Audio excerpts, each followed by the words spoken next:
bonsoir les enfants. Pourquoi il y en a qui sont assis en haut et puis il y en a qui sont assis en bas? Bien, est-ce que tout le monde est là? Y a-t-il des absents? Alors, je vous préviens, je n'ai que 5 minutes avec vous parce que je n'ai pas terminé le cours avec vos petits frères de la... Bon, du CP1. Ouais, parce qu'on était en train de faire la leçon sur les conséquences de l'alcool. C'est quoi votre problème? Et comme il n'y a pas de leçon de choses sans la chose, j'ai demandé à chaque enfant de venir avec 2 bouteilles de... Et les enfants se croient plus intelligents, ils pensent qu'ils peuvent m'avoir. Ils disent qu'ils vont voir si moi je suis... Il me reste 4 bouteilles, donc laissez-moi finir mon cours et puis...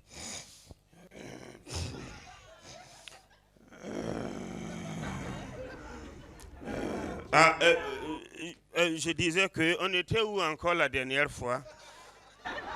Hein? Histoire.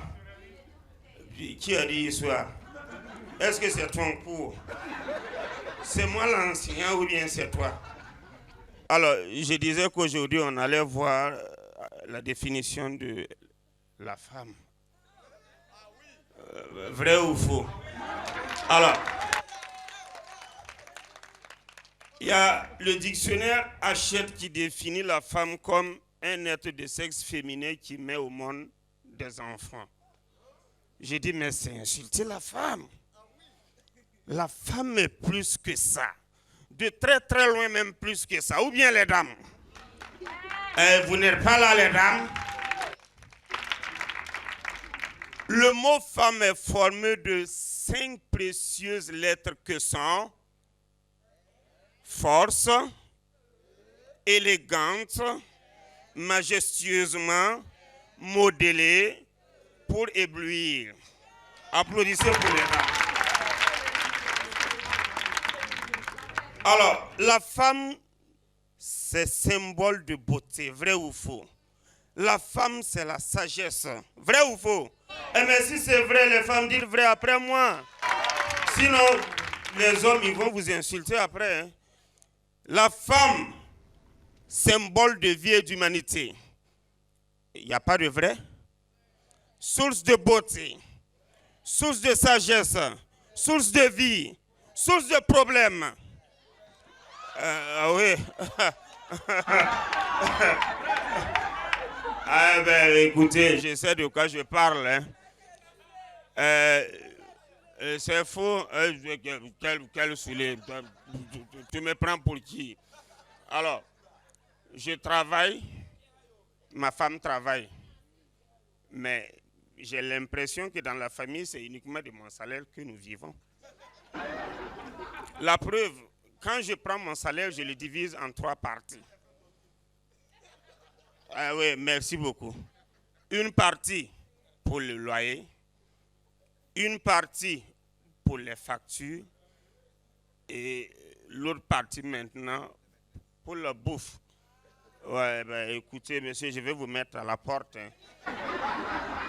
Un enseignant, c'est exemplaire. Vous me prenez pour qui? Alors, ma femme aussi, quand elle prend son salaire, elle le divise en 3 parties. Ah oui, une partie pour elle. La deuxième partie pour elle. Et l'autre partie maintenant pour elle.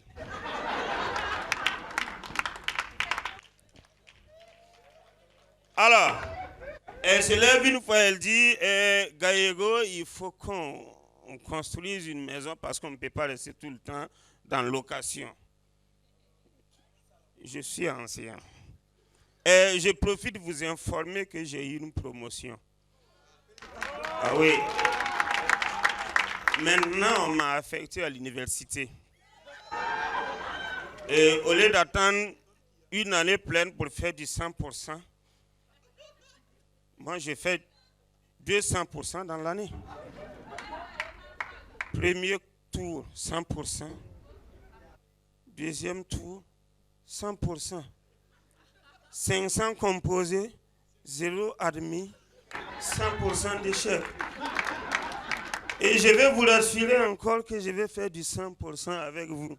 Ne vous en faites pas, comptez sur ma bonne volonté. Alors, comme je le disais, j'ai pris mon prêt, j'ai construit la maison. Malheureusement, toi, tu étais là-bas. Quand je dis, vous voyez, vous allez m'amener à vous insulter, vous allez dire, tu es bête, tu étais là-bas. Alors, j'ai construit et il restait le toit. J'ai dit à madame, comme toi aussi, tu as un salaire, c'est seulement que 600 000 francs, pardon. Prends un prêt.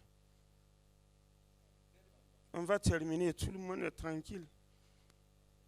Chose dite, chose faite. Alors, mais à ma grande surprise, j'étais au salon quand le voisin est venu taper à la porte. Il commence par regarder la maison et dit, mais Gallego, sincèrement, hein, vous êtes très fort et la maison est jolie. Mais ça, je sais que ça a dû tellement vous coûter très très cher.